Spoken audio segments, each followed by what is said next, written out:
فاصلوں کو تکلف ہے ہم سے اگر۔ کسی زمانے میں شہر دمشق کا ایک مشہور سوداگر ایوب تھا، بڑا مالدار اور حکمت اور شریف النفس۔ اس کا لڑکا تھا غانم اور ایک لڑکی۔ غانم کا آغاز جوانی ہی تھا کہ ایوب کا انتقال ہو گیا۔ ایام اعزہ گزرنے کے بعد غانم نے اپنے مال کا جائزہ لیا۔ اس میں 100 گٹھری عمدہ کپڑا تھا جس پر بغداد کے نام کی پرچیاں لگی ہوئی تھیں۔ غانم نے ماں سے ان کا حال پوچھا تو وہ کہنے لگی کہ تمہارے والد بیماری سے پہلے بغداد جانے والے تھے اور ان کی عادت تھی کہ جدھر مال لے جانا ہوتا یا جہاں کے لیے مال خریدتے اس پر اس جگہ کے نام کی پرچی لگایا کرتے تھے۔ اب ان کا انتقال ہو گیا، تم یہ مال یہیں فروخت کر دینا۔ غانم نے تو اس وقت کوئی جواب نہیں دیا، لیکن دل میں طے کر لیا کہ میں اس مال کو ضرور بغداد لے جاؤں گا۔ ایک روز جب کہ غانم کی والدہ خوش تھیں تو اس نے مال لے کر بغداد جانے کی اجازت چاہی۔ ماں نے بیٹے کی عمر اور نہ تجربے کاری کی بنیاد پر روکنا چاہا، لیکن غانم بڑا اصرار کرتا رہا۔ مجبوراً اس نے اجازت دے دی اور غانم کپڑے کی وہ گٹھریاں لے کر روانہ ہو گیا۔ دمشق اس زمانے میں خلافت عباسیہ کے ماتحت تھا اور امیر المومنین خلیفہ ہارون رشید کی طرف سے محمد ابن زبینی ابن سلیمان وہاں حاکم مقرر تھا۔ غانم نے بغداد پہنچ کر ایک معقول مکان کرائے پر لیا اور چند روز کی سفر کی تھکان دور کرنے کے لیے آرام کیا۔ اس کے بعد مال کا نمونہ لے کر بازار میں گیا۔ بغداد کے سوداگر نے کپڑا بہت پسند کیا اور مناسب قیمت پر خرید لیا۔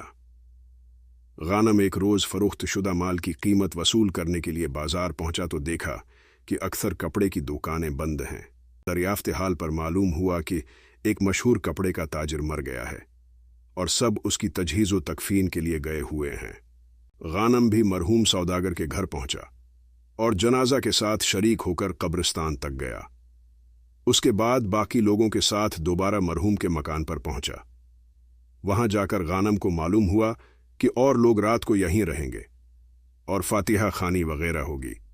غانم کو خیال آیا کہ ایسا نہ ہو میری عدم موجودگی میں ملازم مال وغیرہ لے کر فرار ہو جائیں، اس لیے وہ اپنے مکان کی طرف واپس لوٹا۔ لیکن جب شہر کے قریب آیا تو یہ دیکھ کر بہت پریشان ہوا کہ شہر کا دروازہ بند ہو چکا ہے۔ مجبوراً پاس کے قبرستان میں بنی ہوئی عمارت میں رات گزارنے کا ارادہ کر کے اندر چلا گیا۔ ابھی غانم کو لیٹے ہوئے کچھ دیر نہیں گزرا تھا کہ 3 آدمی صندوق اٹھائے قبرستان میں داخل ہوئے۔ غانم نے یہ سمجھ کر کہ معلوم نہیں کون ہے کیا لائے ہیں، ایک درخت کی آڑ میں چھپ گیا۔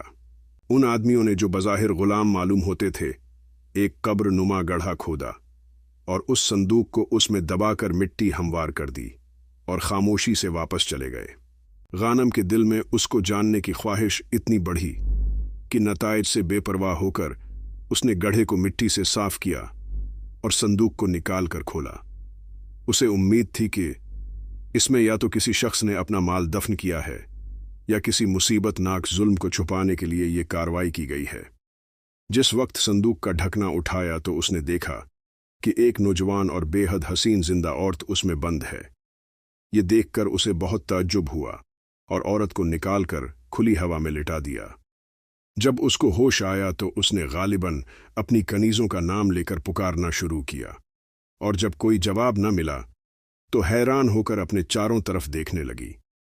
پھر قبرستان کو پہچان کر بڑبڑانے لگی کہ کیا قیامت کا دن آ گیا ہے۔